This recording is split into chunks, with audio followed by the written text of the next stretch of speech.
Hi hello welcome to competitive cracker. Competitive ക്രാക്കറിന്റെ പുതിയൊരു വീഡിയോയിലേക്ക് നിങ്ങൾക്ക് സ്വാഗതം.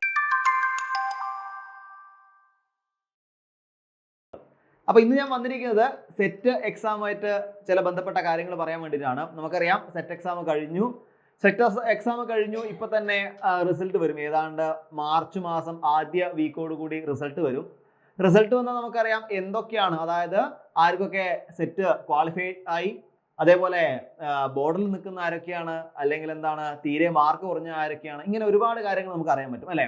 അപ്പൊ ഇങ്ങനെ ഒരുപാട് കാര്യങ്ങൾ അറിയുന്ന സമയത്ത് ഒരു പ്രാവശ്യം അല്ലെങ്കിൽ 2 പ്രാവശ്യം സെറ്റ് എഴുതി കഴിഞ്ഞു, സെറ്റ് കിട്ടിയില്ല എന്ന് വിചാരിച്ചുകൊണ്ട് നിങ്ങൾ ഒരിക്കലും അടുത്ത സെറ്റിന് വേണ്ടി പരിശ്രമിക്കാതിരിക്കരുത്. കാരണം ഓരോ സെറ്റ് എക്സാം കഴിയുമ്പോൾ നമുക്ക് മനസ്സിലാവുന്ന കാര്യങ്ങൾ വളരെ അധികമാണ് അല്ലേ. ഓരോ സെറ്റ് എക്സാം കഴിയുമ്പോൾ ഇപ്പോൾ കൊമേഴ്സ് അല്ലെങ്കിൽ മാനേജ്മെന്റ് ആയിക്കോട്ടെ, അങ്ങനെ സബ്ജക്ട് വൈസ് നമുക്ക് പറയുകയാണെങ്കിൽ അത്തരത്തിൽ സബ്ജക്റ്റിൽ വരുന്ന മാറ്റങ്ങൾ, കൂടുതൽ ആഡ് ചെയ്ത എന്തെങ്കിലും കാര്യങ്ങൾ, ഇങ്ങനെ ഒരുപാട് കാര്യങ്ങൾ നമുക്ക് അതിൽ മനസ്സിലാക്കാൻ വേണ്ടി പറ്റും. അപ്പോൾ ഓരോ എക്സാം കഴിയുമ്പോഴും എങ്ങനെയൊക്കെയാണ് അതിന്റെ ചേഞ്ചസ് നമുക്ക് മനസ്സിലാക്കി പഠിച്ചാൽ അടുത്ത എക്സാമിലേക്ക് നമുക്ക് കൂടുതൽ എളുപ്പത്തിൽ വിജയിച്ച് കയറാൻ വേണ്ടി പറ്റും. അപ്പോൾ ഒരിക്കലും ഒരു സെറ്റ് പരീക്ഷ എഴുതി അല്ലെ രണ്ടാമത്തെ പ്രാവശ്യം സെറ്റ് പരീക്ഷ എഴുതി എന്ന് വിചാരിച്ചുകൊണ്ട് നിങ്ങൾ എന്ത് ചെയ്യരുത്, നിർത്തിക്കളയരുത്. സെറ്റ് എന്നൊരു പരീക്ഷ നിങ്ങൾ ക്വാളിഫൈ ചെയ്യണമെങ്കിൽ ചിലപ്പം കൃത്യമായ ഒരു സ്റ്റഡി പ്ലാനോട് കൂടി ചിലപ്പോൾ 1, 2, 3 പ്രാവശ്യം എഴുതേണ്ടി വരും. പക്ഷെ അങ്ങനെ എഴുതുന്ന സമയത്ത് ഓട്ടോമാറ്റിക്കായിട്ട് നിങ്ങളുടെ നോളജ് അത്രയും വർദ്ധിക്കുകയാണ് ചെയ്യുക. നിങ്ങൾക്കിപ്പോൾ സെറ്റ് കിട്ടിയില്ല എന്ന് വിചാരിച്ച് നിങ്ങൾ എന്ത് ചെയ്യരുത്, ഒരിക്കലും അടുത്ത സെറ്റിന് വേണ്ടി പ്രയത്നിക്കാതിരിക്കരുത്. അടുത്ത സെറ്റിന് വേണ്ടി വീണ്ടും നിങ്ങൾ പ്രയത്നിക്കണം. അങ്ങനെ പ്രയത്നിക്കുമ്പോൾ എങ്ങനെയായിരിക്കാം പുതിയൊരു മേഖലയിലൂടെ അല്ലെ പുതിയൊരു മോഡലിൽ കൂടെ നമുക്ക് എങ്ങനെയായിരിക്കും സെറ്റിനെ നമ്മൾ ഫേസ് ചെയ്യാൻ വേണ്ടി പറ്റുക, അത് ചിന്തിച്ചിട്ടുണ്ടോ? അതായത് നമുക്കറിയാം ഓരോരോ പ്രാവശ്യവും സെറ്റ് എക്സാം കഴിയുന്ന സമയത്ത് തന്നെ വളരെ ഇമ്പോർട്ടൻ്റ് ആയിട്ടുള്ള പല കാര്യങ്ങളും നമുക്ക് മനസ്സിലാക്കാൻ വേണ്ടി പറ്റുന്നുണ്ട്. അതിൻ്റെ അകത്ത് ഏറ്റവും പ്രധാനപ്പെട്ട കാര്യങ്ങളാണ് ക്വസ്റ്റ്യൻ്റെ സ്റ്റാൻഡേർഡുകൾ തമ്മിലുള്ള വ്യത്യാസം അല്ലേ. ഓരോ സെറ്റ് എക്സാം കഴിയുമ്പോഴും ആ ക്വസ്റ്റ്യൻ്റെ സ്റ്റാൻഡേർഡുകൾ എന്ത് ചെയ്യാനാണ്, വർദ്ധിച്ചുകൊണ്ടിരിക്കുകയാണ്. നമുക്ക് സാധാരണഗതിയിൽ ഓരോ സെറ്റ് എക്സാം കഴിയുമ്പോഴും ക്വസ്റ്റ്യൻ വരുന്ന രീതികൾ മാറുന്നു, അതേപോലെ തന്നെ ക്വസ്റ്റ്യൻ പാറ്റേണുകൾ മാറുന്നു, കൂടുതൽ ഡെപ്ത് ആയിട്ട് നിങ്ങളോട് ക്വസ്റ്റ്യൻ ചോദിക്കുന്നു, ആഴത്തിലുള്ള പഠനങ്ങൾ ആവശ്യമാണ്. ഇങ്ങനെ ഒരുപാട് കാര്യങ്ങൾ ഓരോ സെറ്റ് എക്സാം കഴിയുമ്പോൾ നമ്മൾ എന്ത് ചെയ്യണം, മനസ്സിലാക്കി വെക്കണം. അപ്പോൾ ഇത്തരത്തിലുള്ള കാര്യങ്ങൾ മനസ്സിലാക്കിക്കൊണ്ട് അടുത്തൊരു സെറ്റ് പരീക്ഷയ്ക്ക് നമ്മൾ പ്രിപ്പയർ ചെയ്യുമ്പോൾ ഉറപ്പായിട്ട് നമുക്ക് എന്ത് ചെയ്യാൻ പറ്റും, സെറ്റ് ക്രാക്ക് ചെയ്യാൻ വേണ്ടി പറ്റും. ഇപ്പോൾ സബ്ജക്റ്റിനെ പറ്റി പറയുന്ന സമയത്ത് എല്ലായ്പ്പോഴും ചോദിക്കുന്ന കൊമേഴ്സിലെ ചില ചോദ്യങ്ങളുണ്ട് അല്ലെ. നമ്മൾ ഒരു 10 വർഷത്തെ സെറ്റിന്റെ പരീക്ഷ പേപ്പർ എടുത്തു നോക്കിയാൽ എല്ലായ്പ്പോഴും ചോദിക്കുന്ന കുറച്ച് ചോദ്യങ്ങളുണ്ട്. അത്തരത്തിൽ എല്ലായ്പ്പോഴും ചോദിക്കുന്ന ചോദ്യങ്ങൾ ആവർത്തിച്ച് വരാതെ അതിന്റെ ക്വസ്റ്റ്യന്റെ പാറ്റേണിൽ മാറ്റം വരിക. അതായത് എങ്ങനെ എന്ന് ചോദിച്ച സ്ഥലത്ത് എങ്ങനെ ആയിരിക്കാം എന്ന് ചോദിക്കുക, അല്ലെ എന്തുകൊണ്ടാവും എന്ന് ചോദിക്കുക. ഇങ്ങനെയുള്ള പാറ്റേണിൽ വ്യത്യാസങ്ങൾ വരുമ്പോൾ ആ സമയത്ത് നമ്മൾ എന്ത് ചെയ്യാൻ പാടില്ല, അവിടെ പതറാൻ പാടില്ല. കാരണം അങ്ങനെ പതറാതിരിക്കണമെങ്കിൽ പ്രോപ്പറായിട്ട് ആ ഒരു സബ്ജക്റ്റ് അല്ലെ ആ ഒരു കണ്ടന്റ് നമുക്ക് പ്രോപ്പറായി മനസ്സിലായിരിക്കണം, അറിഞ്ഞ് നമ്മൾ പഠിക്കണം. കണ്ടന്റുകൾ വ്യക്തമായിട്ട് നമ്മൾ പഠിക്കണം. ഇനി കണ്ടന്റുകൾ വ്യക്തമായി നമ്മൾ പഠിച്ചു നോക്കുക, അത് മാത്രം പോരാ. കാരണം എന്താ, ക്വസ്റ്റ്യൻ വരുന്നത് നമ്മൾ മനസ്സിലാക്കണം. അപ്പോൾ ക്വസ്റ്റ്യൻ വരുന്നതും മനസ്സിലാക്കണം, കണ്ടന്റും മനസ്സിലാക്കണം. ഇത് രണ്ടും നമുക്ക് എങ്ങനെ പ്രോപ്പറായിട്ട് മാനേജ് ചെയ്യാം? അതായത് നമുക്ക് ചെയ്യാൻ പറ്റുന്ന ഒരു കാര്യം, മാക്സിമം ഷോർട്സ് നോട്ട്സ് നമ്മൾ പ്രിപ്പയർ ചെയ്യാം. അതായത് നമ്മൾ പറയാം WTO പറ്റി, അല്ലെങ്കിൽ എന്താണ് IMF പറ്റി, ഇങ്ങനെ ഒരുപാട്, അല്ലെങ്കിൽ വേൾഡ് ബാങ്കിനെ പറ്റി, ഈ ഒക്കെ കാര്യങ്ങൾ തുടർച്ചയായിട്ട് സെറ്റ് പരീക്ഷയ്ക്ക് ചോദിക്കുന്നൊരു മേഖലയാണ്. അപ്പോൾ ഈ ഒരു ഏരിയയിൽ നിന്നൊക്കെ നമ്മൾ എന്ത് ചെയ്യുക, മാക്സിമം ഷോർട്സ് നോട്ടുകൾ ഉണ്ടാക്കുക. കൂടാതെ അപ് ടു ഡേറ്റ് ആയിട്ട് നമുക്കറിയാം ഓരോരോ വർഷം കഴിയുമ്പോഴും ഇത്തരത്തിലുള്ള മാറ്റങ്ങൾ, അതായത് ഇത്തരത്തിലുള്ള IMF-ലായിക്കോട്ടെ, വേൾഡ് ബാങ്കിലായിക്കോട്ടെ, WTO-ലായിക്കോട്ടെ, എന്തെങ്കിലുമൊക്കെ മാറ്റങ്ങൾ വരാറുണ്ട്. അപ്പൊ അപ് ടു ഡേറ്റ് ആയിട്ട് ആ മാറ്റങ്ങളും നമ്മൾ മനസ്സിലാക്കി വെച്ചുകൊണ്ട് ഷോർട്സ് നോട്ട് പ്രിപ്പയർ ചെയ്യാം. നല്ല രീതിയിൽ ഷോർട്ട് നോട്ടുകൾ ഓരോരോ ഏരിയയിൽ നമ്മൾ പ്രിപ്പയർ ചെയ്യുമ്പോൾ നമുക്ക് പെട്ടെന്ന് തന്നെ ആ കാര്യങ്ങൾ അല്ലെ കണ്ടന്റ് മനസ്സിലാക്കാൻ വേണ്ടി സാധിക്കും.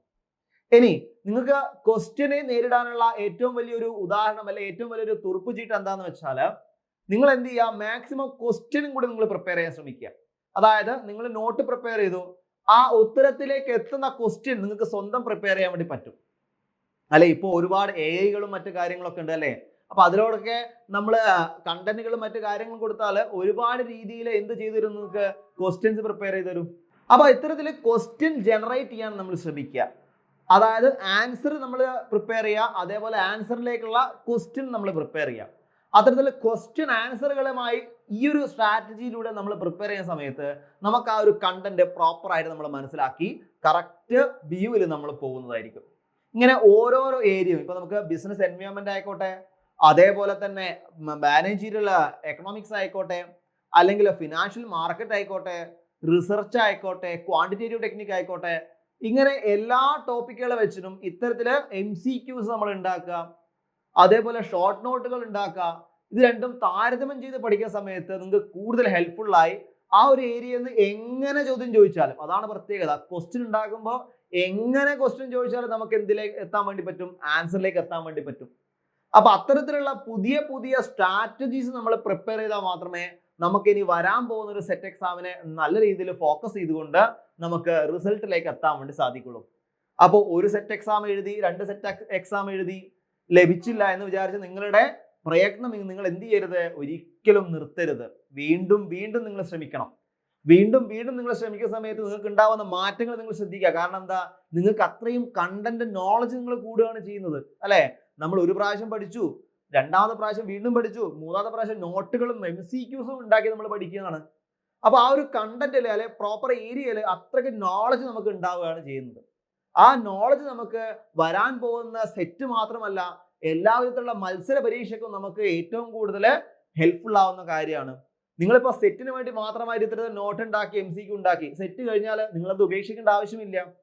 PSC ആയിക്കോട്ടെ, അല്ലെങ്കിൽ മറ്റേ PhDയോ നെറ്റ് പോലുള്ള ഒരുപാട് മത്സര പരീക്ഷകൾ ഇനിയും വരാനുണ്ട്. അതിനൊക്കെ നിങ്ങൾക്ക് ഈ നോട്ട്സുകളും MCQകളൊക്കെ നിങ്ങൾക്ക് എന്താവും? കൂടുതൽ ഉപകരിക്കും. അപ്പോൾ വെറും ഇനി അടുത്ത ഒരു പരീക്ഷയ്ക്ക് എന്താണ് അവസാന ഘട്ടത്തിൽ ഒന്ന് മറച്ചിട്ട് നോക്കാതെ ആദ്യമേ നമ്മൾ പ്രിപ്പയർ ചെയ്ത് തുടങ്ങുക. ആദ്യമേ ഇതേപോലെ തന്നെ ഒരു സ്ട്രാറ്റജി കൊടുത്തുകൊണ്ട് ദിവസത്തിൽ ഒരു 1.5 മുതൽ 2 മണിക്കൂർ വരെ മാറ്റി വെച്ചുകൊണ്ട് നമുക്കറിയാം നമുക്കൊക്കെ ഒരുപാട് തിരക്കുകളുണ്ട്, അല്ലെ? അത്തരത്തിൽ ഒരുപാട് തിരക്കുള്ള ആൾക്കാരാണെങ്കിൽ കൂടി ദിവസത്തിലെ 1.5 മുതൽ 2 മണിക്കൂർ വരെ ഈ ഒരു സെറ്റിന് വേണ്ടി നിങ്ങൾ മാറ്റി വെക്കുകയാണെങ്കിൽ, ഇത്തരത്തിൽ പുതിയ സ്ട്രാറ്റജികൾ നോക്കി നിങ്ങൾ പഠിക്കുകയാണെങ്കിൽ ഉറപ്പായിട്ടും അടുത്ത സെറ്റ് എക്സാം നിങ്ങൾക്ക് ക്രാക്ക് ചെയ്യാൻ വേണ്ടി പറ്റുമെന്നത് വിശ്വാസത്തോടു കൂടി, നിങ്ങൾ ആത്മവിശ്വാസത്തോടു കൂടി നിങ്ങൾക്ക് പറയാൻ സാധിക്കും. അത്തരത്തില് നിങ്ങൾക്ക് പറയാൻ സാധിക്കണമെങ്കിൽ ഇത്തരത്തിലുള്ള പുതിയ പുതിയ സ്ട്രാറ്റജികൾ നിങ്ങൾ എന്ത് ചെയ്യണം? അപ് ടു ഡേറ്റ് ആയിട്ട് ഫോളോ ചെയ്യണം. ഒരിക്കലും മടിപിടിച്ചിരിക്കാതെ എല്ലാ ദിവസവും ഇത്ര സമയം വീതം നമുക്ക് ഈ സെറ്റിന് വേണ്ടി മാറ്റിവെച്ച് പുതിയ കണ്ടന്റുകൾ നോക്കി പുതിയ പുതിയ ഏരിയകളെ ഫോക്കസ് ചെയ്ത് പഠിച്ചുകൊണ്ട് മുന്നേറിയാൽ അടുത്ത സെറ്റ് എക്സാം നിങ്ങൾക്ക് ക്രാക്ക് ചെയ്യാൻ വേണ്ടി പറ്റും. ഇത് പറയുന്നത് എന്തുകൊണ്ടെന്നാൽ ഒരുപാട് വർഷത്തെ സെറ്റ് പരീക്ഷയ്ക്ക് ഉദ്യോഗാർത്ഥികളെ പ്രിപ്പയർ ചെയ്ത ഒരു വലിയൊരു അധ്യാപകരുടെ ഒരു കൂട്ടം ഞങ്ങളെ കൂടെ ഉണ്ട്. അവരുടെ വാക്കുകളാണ് ഞങ്ങളിലൂടെ നിങ്ങളിലേക്ക് എത്തുന്നത്. അവര് പറഞ്ഞു തരുന്ന രീതിയിലൂടെയാണ് നിങ്ങളിലേക്ക് ഞങ്ങൾ എന്ത് ചെയ്യുന്നത്? ഞങ്ങളുടെ ഓരോ ഇൻഫർമേഷനും എത്തിക്കുന്നത്. അപ്പൊ അവരൊക്കെ നമുക്കറിയാം സെറ്റ് പരീക്ഷ എഴുതിയ CCയിൽ ഒരുപാട് കുട്ടികൾക്ക് സെറ്റ് കിട്ടിയിട്ടുണ്ട്. അപ്പൊ അവരുടെ പഠന സ്ട്രാറ്റജികൾ നമ്മൾ ചോദിച്ചപ്പോൾ ഇത് തന്നെയാണ് അവരും പറഞ്ഞത്. അപ്പോൾ അവരുടെ അതേപോലെ സ്ട്രാറ്റജീസ് നമ്മൾ മുന്നോട്ട് കൊണ്ടുപോയാൽ ഉറപ്പായും നിങ്ങൾക്ക് അടുത്തൊരു സെറ്റ് പരീക്ഷ നിങ്ങൾക്ക് ക്രാക്ക് ചെയ്യാൻ വേണ്ടി പറ്റും. അപ്പൊ ഇത്തരത്തില് പുതിയ പുതിയ ഒരുപാട് ഐഡിയാസ് വെച്ച് ടിപ്സ് ആൻഡ് ട്രിക്സ് വെച്ചുകൊണ്ട് നിങ്ങൾക്ക് പഠിക്കാം. നിങ്ങളെ കൂടെ എപ്പോഴും CC ഉണ്ട്. ഒരുപാട് വർഷത്തെ സേവന പാരമ്പര്യമുള്ള ഒരു കമ്പനി കൂടിയാണ് CC. അതുകൊണ്ട് CCയിൽ നിങ്ങൾ ജോയിൻ ചെയ്യുകയാണെങ്കിൽ ഒരുപാട് ഇത്തരത്തിലെ സെറ്റ് നേടിയ വിദഗ്ധരായ അധ്യാപകരുടെയും അതേപോലെ തന്നെ സെറ്റ് നേടി ഒരുപാട് ഉയർച്ചയിലെത്തിയ മറ്റ് സെറ്റ് ആസ്പിരന്റിന്റെയും ഒരുപാട് ടെക്നിക്കുകളും അതേപോലെ അവർ ചെയ്തു വന്ന ഒരുപാട് കാര്യങ്ങൾ നിങ്ങൾക്ക് മനസ്സിലാക്കി പഠിക്കാൻ വേണ്ടി പറ്റും. വേണമെങ്കിൽ നിങ്ങൾക്ക് അവരുടെ നോട്ട്സ് കിട്ടും, അവരുമായുള്ള ഡയറക്റ്റ് സംവാദങ്ങൾ കിട്ടും. ഇങ്ങനെ ഒരുപാട് ഏരിയയിലൂടെ നിങ്ങൾക്ക് കടന്നു പോയിട്ട് അടുത്ത സെറ്റ് നമുക്ക് ക്രാക്ക് ചെയ്യാം. അതിനുവേണ്ടി നിങ്ങളെ മാനേജ് ചെയ്ത് നിങ്ങളെ നേർരേഖയിൽ നയിക്കാൻ വേണ്ടിയിട്ട് ഞങ്ങൾ പുതിയ ബാച്ച് സ്റ്റാർട്ട് ചെയ്യാണ്, സെറ്റസ്ത്ര 3.0. അപ്പോൾ ഈ ഒരു ബാച്ചുമായി ബന്ധപ്പെട്ട കാര്യങ്ങൾ അറിയാൻ വേണ്ടിയിട്ട് നിങ്ങൾക്ക് താഴെ കാണിക്കുന്ന നമ്പറിൽ കോൺടാക്ട് ചെയ്യാം. അപ്പോൾ അടുത്ത സെറ്റ് നമുക്ക് CCയോടൊപ്പം ക്രാക്ക് ചെയ്യാം. Thank you.